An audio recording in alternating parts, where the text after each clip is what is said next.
else you've encountered today?" Annalise let her statement stand. Myra took pity. "They're over at the sanctuary. I guess you could put on your friendliest smile and beg them to park somewhere else." Annalise didn't have to ask who they were.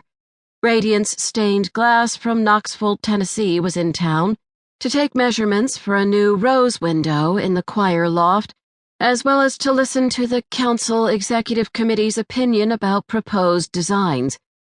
Annalise had spent the past hour butting heads with the executive committee, but luckily she'd been excused from the next portion of the meeting, since everyone knew exactly what her objections to the designs were and didn't want to hear them again. She calculated how long it would take the Radiance crew to move the forklift. She was already late. "I don't have my car," Myra said, taking pity again, "or I would let you borrow it." A man spoke. "I have mine." Annalise looked up as Ethan Martin joined them from the connecting hallway. She craned her neck to peek behind him. "Please tell me the committee's still in session," she said in a low voice. His smile was warm, his brown eyes sympathetic. "They're waiting for Radiance. You still have time to get away." "Could you possibly get me downtown, Ethan? I'm sure I can find a ride back home afterward." "I ought to be at the rally, too. It's no trouble." She met his smile with a more or less genuine one of her own. Ethan was an attractive man in his 50s who really did seem to be an advertisement for the prime of life. Although he attended services from time to time, he wasn't a formal member of her congregation. He had been a member, well before Annalise's arrival, but he had resigned after a contentious divorce. His wife, Charlotte Hale, had stayed. "Why should you be there?" she asked after they said goodbye to Myra and started toward Ethan's car, wisely parked in the general lot well behind the building. "I'm working with the Asheville Homeless Network. They asked me to draw up some preliminary sketches for 2 newly donated lots." "You're becoming super volunteer.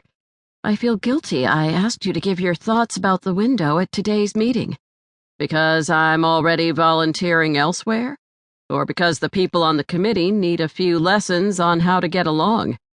Annalise knew Ethan had only agreed to sit in on the Rose Window Committee, who he had represented at the meeting today, as a favor to her. He was an architect whose professional insight was extremely valuable, but even more important, much of the funding for the new window was coming from a bequest Charlotte had made to the church. Ethan and Charlotte had reunited before her death, and the committee was obligated, morally, if not legally, to take his opinions and those of Taylor, their daughter, into account.